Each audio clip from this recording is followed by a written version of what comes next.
오늘 다시 한번 국민의당으로 가겠습니다. 뭐 갈라서는 건 거의 기정사실이라고 봐야 될 것 같고요. 관심사는 이른바 중재파 의원들이 어느 쪽에 손을 들어줄 것이냐 이거였는데 중재파 의원 4명이 오늘 오찬 회동을 하고 입장 조율을 했다고 합니다. 그래서 궁금한데요. 그 가운데 한 분입니다. 국민의당 정책위 의장도 맡고 있는 이용호 의원 연결합니다. 여보세요. 예, 안녕하세요. 예, 안녕하세요, 의원님. 내일 입장 발표하신다고 이렇게 좀 보도가 나오고 있던데, 근데 사실상 결정이 됐다. 그냥 통합신당에 남기로 했다 이런 보도가 계속 나오고 있던데 맞습니까? 중재파가 전체적으로 가기는 어려울 것 같고요. 네. 한두 사람의 이탈이 있을 것 같습니다. 그럼 의원님은 통합신당으로 가시는 겁니까? 결심하셨습니까? 저는 결심은 했는데요. 네. 사실 제 원래 생각은 네. 이 통합 여부가 최종 결정되는 2월 4일 당초 전당대회를 보고 결정하겠다고 하는 제 입장이었는데 예. 2월 4일 전당대회가 또 2월 11일로 또 그렇죠. 그 당헌 당규를 바꿔서 네. 늦춰지 않았습니까? 네.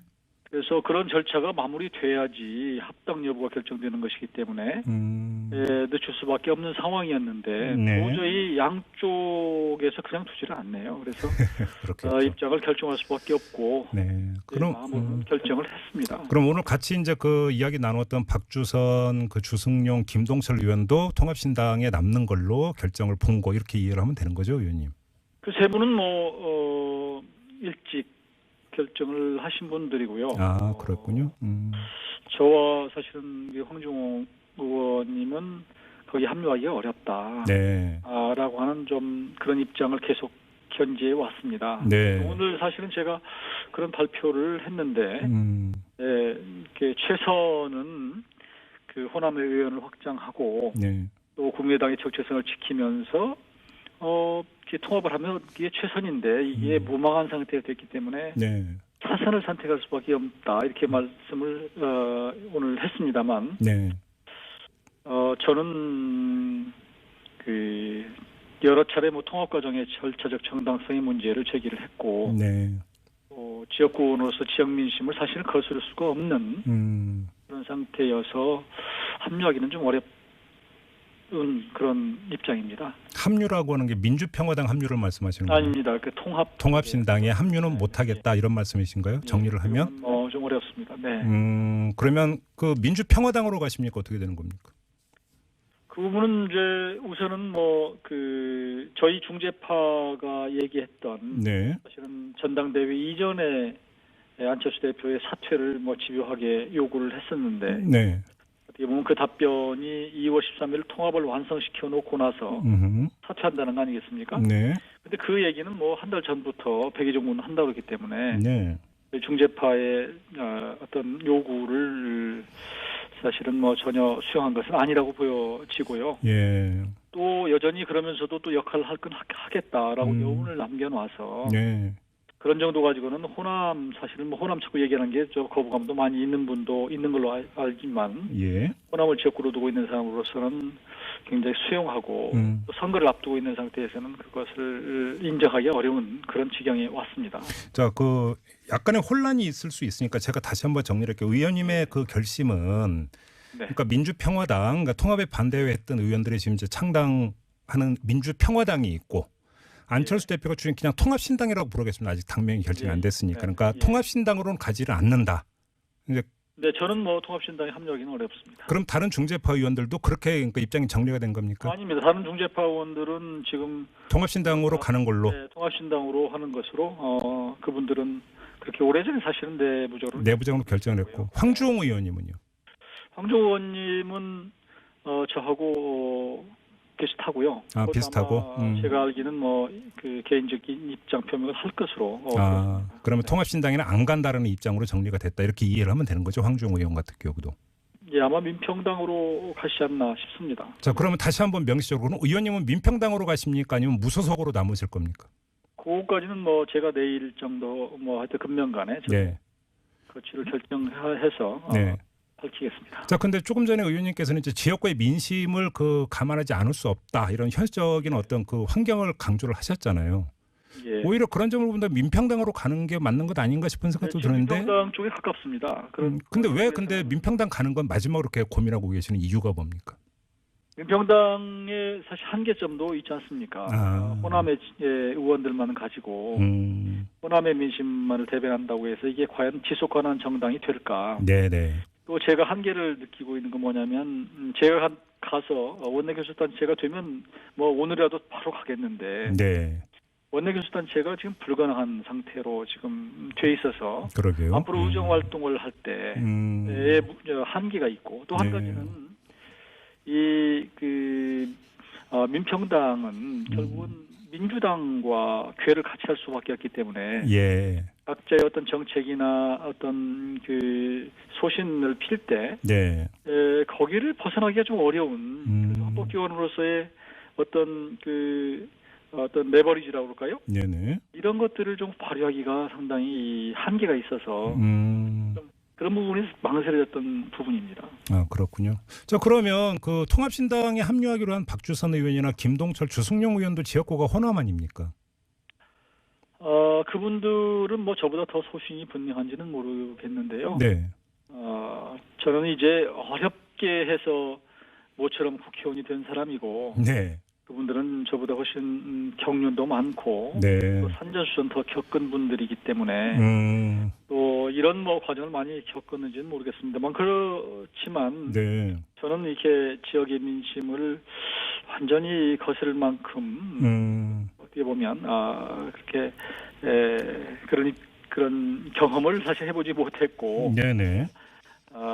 저는 좀 더, 지역 민심과 같이 갈 수밖에 없는 그런 좀 있고요. 결국은 그래도 저는 그렇게 봅니다. 어떤 당이든 이번에 이 바른정당하고 합친 정당이든 아니면 그 민주평화당이든 저는 지방선거까지는 갈지 모르겠습니다만 그 이후에 이 당이 과연 그 형태로 계속 존재할까? 제가 지금 바로 여쭤보고자 했던 게 바로 그 점인데요. 그러니까 그러면 지방선거 이후에 통합신당이나 민주평화당이나 온전한 당으로 유지되기가 힘들다 이렇게 보세요, 의원님은?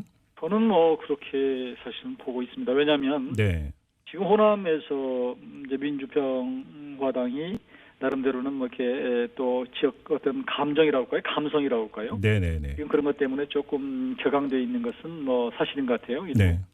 그렇지만 그게 과연 민주당하고 경쟁해서 인물 경쟁이나 그 위에 또 그 선거 결과에서 이길 수 있을까? 저는 그렇게 아주 낙관적으로 보지는 않고요.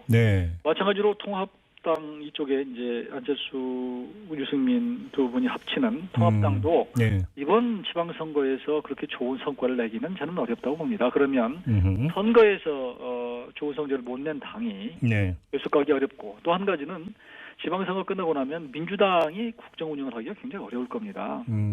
지금은 높은 지지도 가지고 지금 밀어붙이고 있지만 또 사실은 많이 떨어지는 추세에 있는 것이고요.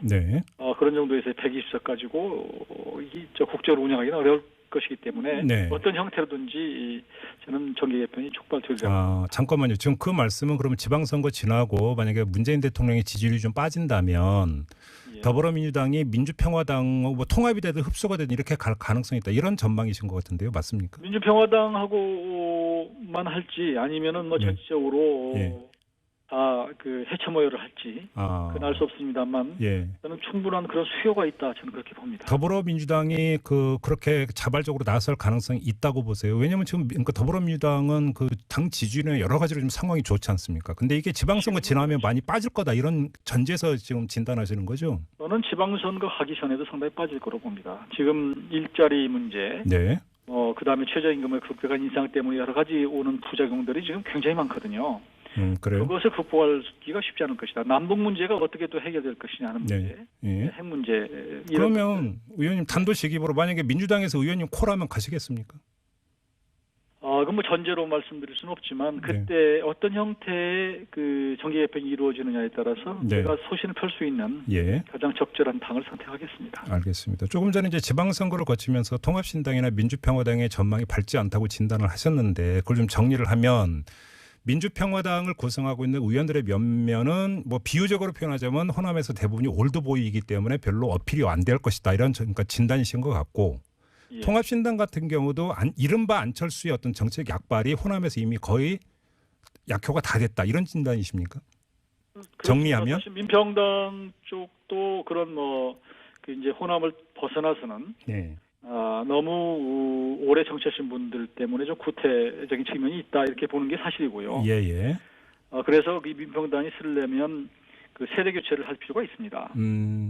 또한 마찬가지로 통합당에서 안철수 대표가 계속 얼굴로 있는 한 네네. 호남에서 선거를 치르기는 어렵습니다. 자 하나만 여쭤볼게요. 호남에서 안철수 대표의 이른바 그 대중적인 어필 요소가 빠진 이유를 뭐라고 보세요, 의원님은? 저는 그 안철수 대표가 그 리더십을 제대로 못 세우고 네. 했던 것은 지난 대선을 계기로 해서 네. 보여준 여러 가지 행태인데요. 예. 기본적으로 다시 당대표로 돌아온 것이 적절치가 않았고 그다음에 이제 그때까지만 해도 대선 직후에 이게 낙선한 대선 후보로서 당대표가 됐으면 예. 호남으로 봐서는 민주당을 좀 도와달라는 거였거든요. 비를 패자지만 예. 그런데 계속 반대로 강성으로 이 문재인 대통령이 있는 지금 집권당을 견제한 것이 호남으로 봐서는 굉장히 못마땅했던 것 같아요. 그래서 그게 결국은 민주당의 첫 허니문 기간을 제대로 계획을 못하게 만들고 힘들게 한 그런 것이 어떤 미움이 안철수 대표한테 다 몰려버린 것이라고 저는 그렇게 봅니다. 그러면 안철수 대표의 그런 행보가 호남 이외의 지역에서는 왜 그럼 어필이 안 됐을까요?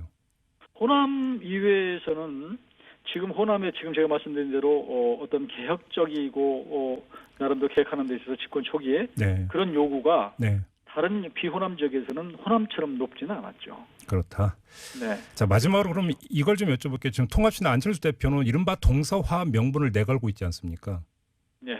자 그러면 예를 들어서 동이나 이런 지역에서 호응을 할 여지는 별로 없다 이렇게 전망을 하시는 거네요. 간단히 정리하면. 아니 저는 그것도 일정 부분 정치사적으로 의미가 있다고 생각하고 저도 이성적으로는 통합하는 게 맞다고 생각합니다. 그래요?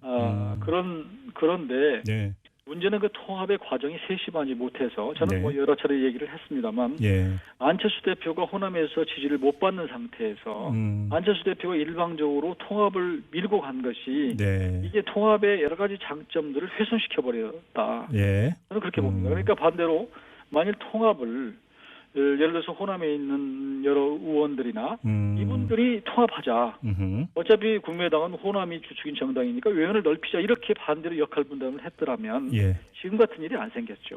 알겠습니다. 정리하자면 안철수 대표가 자초한 측면이 크다. 그 환경에서 결국 이렇게 간 것이다. 이렇게 좀 받아들이면 되겠네요, 의원님. 그런 과정에서 이제 자꾸 이게 여러 가지 규정도 바꾸고 또 말을 바꾸고 통합을 하다 보니까 그런 무리수가 여러 번 나오면서 됐고 최근에는 이제 전당대회를 또 11일로 갑자기 넘기면서 최악의 상황으로 지금 치닫고 있는 것 같습니다. 알겠습니다. 내일 공개적으로 입장 발표하신다고 하니까 저희도 좀 지켜보도록 하겠고요. 오늘 말씀 여기까지 들을게요. 고맙습니다, 의원님.